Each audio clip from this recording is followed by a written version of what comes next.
552।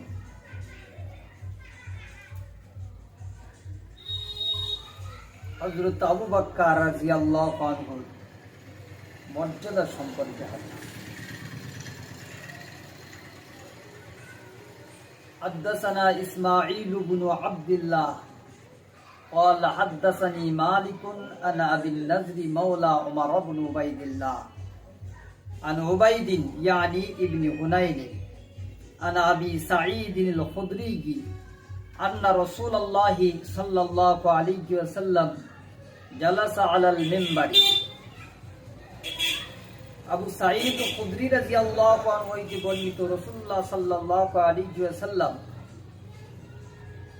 মিম্বারের উপরে বসলেন। ফাকালা ইন্না আবদান খায়্যারাহুল্লাহু বাইনা আইয়ুতিয়াহু মিন সাহরাতিদ দুনিয়া মা শাআ ওয়া বাইনা মা ইনদাহু। আল্লাহর নবী সাল্লাল্লাহু আলাইহি ওয়াসাল্লাম বলেন, আল্লাহ তার এক বান্দাকে ইখতিয়ার দিয়েছেন দুটি জিনিসের একটি বিষয়কে পছন্দ করতে।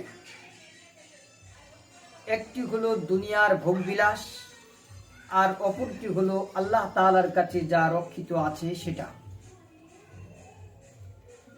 ফাখতারা মা ইনদাহু, তখন সেই বান্দা আল্লাহ তাআলার নিকট যা রক্ষিত আছে সেটাকেই তিনি পছন্দ করেছেন। এই কথা শোনা মাত্রই সাহাবায়ে কেরাম রাদিয়াল্লাহু আনহু এই কথা শোনা মাত্রই সাহাবাদের মধ্য থেকে একজন ব্যক্তি তিনি কান্না শুরু করলেন। ফাবাকা আবু বকরিন, তিনি ছিলেন হযরত আবু বকর রাদিয়াল্লাহু আনহু, তিনি ক্রন্দন শুরু করলেন। ওয়াকালা ফাদাইনাকা বিআবাইনা ওয়া উম্মাহাতিনা, হযরত আবু বকর রাদিয়াল্লাহু আনহু তিনি বললেন, আমরা আমাদের পিতা মাতাকে আপনার জন্য উৎসর্গ করলাম। ফাআজিবনা লাহু, আশেপাশে যে সমস্ত সাহাবারা বসেছিল তারা বলল, আমরা এই কথা শুনে আশ্চর্যিত হলাম। وقال الناس انظروا الى هذا الشيخ, লোকেরা বলা বলি করলো, দেখো দেখো এই বৃদ্ধের অবস্থা দেখো। ইউখবিরু রাসূলুল্লাহ সাল্লাল্লাহু আলাইহি ওয়াসাল্লাম আন আবদিন, রাসূলুল্লাহ সাল্লাল্লাহু আলাইহি ওয়াসাল্লাম একজন বান্দা সম্পর্কে খবর দিলেন। খায়্যারাহুল্লাহু বাইনা আইয়ুতিয়াহু, আল্লাহ তাআলা যাকে ইখতিয়ার দিয়েছেন দুটি বিষয়ের একটি পছন্দ করতে। একটি হলো দুনিয়ার ভোগবিলাস, আর অপরটি হলো ওয়াবাইনা মা ইনদাহু, যা আল্লাহর নিকট রক্ষিত আছে সেটা। ওয়াহুয়া ইয়াকুলু ফাদাইনাকা বিআবাইনা ওয়া উম্মাহাতিনা, আর এই বৃদ্ধ অর্থাৎ হযরত আবু বকর তিনি বলছেন, আমরা আমাদের পিতা মাতাকে আপনার জন্য উৎসর্গ করলাম।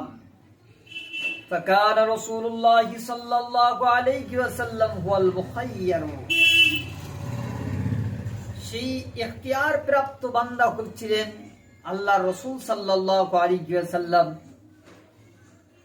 আবু বকর রাদিয়াল্লাহু আনহুর কারণ কি? অর্থাৎ আল্লাহ রাসূল সাল্লাল্লাহু আলাইহি ওয়াসাল্লাম তিনি দুনিয়াতে আর থাকবেন না, এই জন্য হযরত আবু বকর সিদ্দিক রাদিয়াল্লাহু আনহু কাঁদছিলেন। অন্যান্য সাহাবায়ে কেরাম সেটা বুঝতে পারেননি।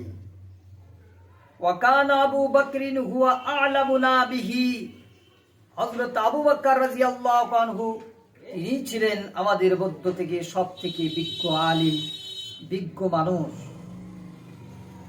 وقال رسول الله صلى الله عليه وسلم, আল্লাহ রাসূল সাল্লাল্লাহু আলাইহি ওয়াসাল্লাম বলেন, ইন্না মিন আমান্নিন নাসি আলা ফি সুহবাতিহি ওয়া মালিহি আবু বকরিন,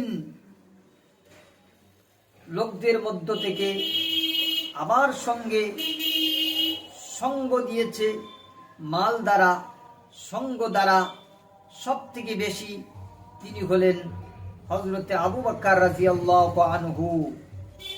আল্লাহ রাসূল সাল্লাল্লাহু আলাইহি ওয়াসাল্লাম আর আবু বকর রাদিয়াল্লাহু আনহু সম্পর্কে বলেন, ওয়ালাউ কুনতু মুত্তাকিদান খালিলাম মিন উম্মতি, আমি যদি আমার উম্মতের মধ্য থেকে কাউকে অন্তরঙ্গ হিসেবে গ্রহণ করতাম, লাত্তাখাদতু আবু বকরিন, তবে আমি আবু বকর রাদিয়াল্লাহু আনহু কি গ্রহণ করতাম। ইল্লা খুল্লাতুল ইসলাম, কিন্তু তিনি আমার ইসলামী ভ্রাতৃত্বে আমার ভাই। লা ইয়াবকায়ান্না ফিল মসজিদি খাওখাতুন ইল্লা খাওখাতা আবু বকরিন, হযরত আবু বকর রাদিয়াল্লাহু আনহুর দরজা ছাড়া অন্য কারো দরজা মসজিদের জন্য মসজিদের দিকে বাকি থাকবে না। অর্থাৎ হযরত আবু বকর সিদ্দিক রাদিয়াল্লাহু আনহু তিনি আল্লাহর নবী সাল্লাল্লাহু আলাইহি ওয়াসাল্লামের পরে খলিফা হবেন, প্রথম খলিফা হবেন তিনি হযরত আবু বকর সিদ্দিক রাদিয়াল্লাহু আনহু। আল্লাহ তাআলা আমাদেরকে শোনার থেকে বেশি বেশি আমল করার তৌফিক দান করুন। ওয়া আখিরু দাওয়ানা আলহামদুলিল্লাহি রাব্বিল আলামিন।